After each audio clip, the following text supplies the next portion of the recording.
এমন একটা বাঙালিয়ানা খাবার প্ল্যাটার হলে বাসার সবাই কিন্তু অনেক খুশি হয়ে যাবে। বানাতে যেমন সহজ তেমনি কিন্তু অনেক মজার হয়।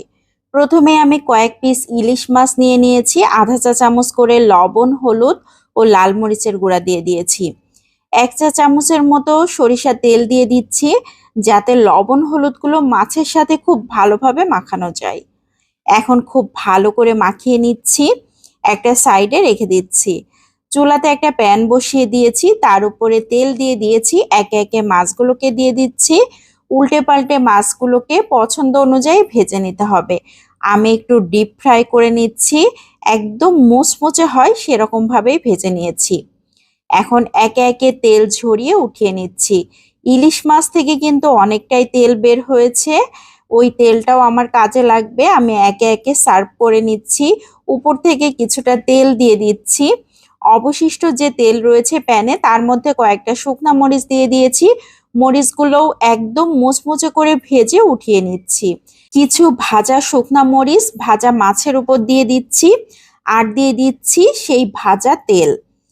একই তেলের মধ্যে এখন কিছুটা পেঁয়াজ কুচি দিয়ে দিয়েছি, কয়েকটা কাঁচামরিচ ফালি দিয়ে দিয়েছি, 1/4 চা চামচ করে লবণ হলুদ দিয়ে খুব ভালো করে মুচমুচে করে পেঁয়াজগুলোকেও ভেজে নিয়েছি। এখন এই তেল সহ পেঁয়াজ মরিচগুলো মাছের উপরে দিয়ে দিচ্ছি। আমার কাছে মনে হয় ইলিশ মাছ ভাজি করলে এরকম পেঁয়াজ মরিচ ভাজা ছাড়া কেমন যেন একটা অসম্পূর্ণ থেকে যায়। এই জন্য পেঁয়াজ মরিচের এই ভাজিটা আমার ইলিশ মাছের সাথে থাকতেই হবে। এদিকে আমি আরো একটা প্লেট নিয়ে নিয়েছি, তার উপরে কয়েকটা ভাজা শুকনা মরিচ নিয়ে নিয়েছি। লবণ দিয়ে দিয়েছি আধা চা চামচ। এখন খুব ভালো করে হাতের সাহায্যে ম্যাশ করে নিয়েছি। এখানে পেঁয়াজ কুচি নিয়ে নিয়েছি 2 টেবিল চামচের মতো, খুব ভালো করে চটকে চটকে মাখিয়ে নিয়েছি। এখন নিয়ে নিয়েছি সরিষার তেল। আমি এখানে 1.5 টেবিল চামচের মতো সরিষার তেল দিয়েছি। আবারও খুব ভালো করে মাখিয়ে নিয়ে এখন নিয়ে নিয়েছি সিদ্ধ করা আলু। আলুগুলোকে আমি ভাতের মধ্যে দিয়ে সিদ্ধ করে নিয়েছিলাম, এই জন্য খুব সহজেই সিদ্ধ হয়ে গিয়েছে। আলু ভর্তা করতে একদমই ঝামেলা হচ্ছে না, কোনো কষ্টই নাই।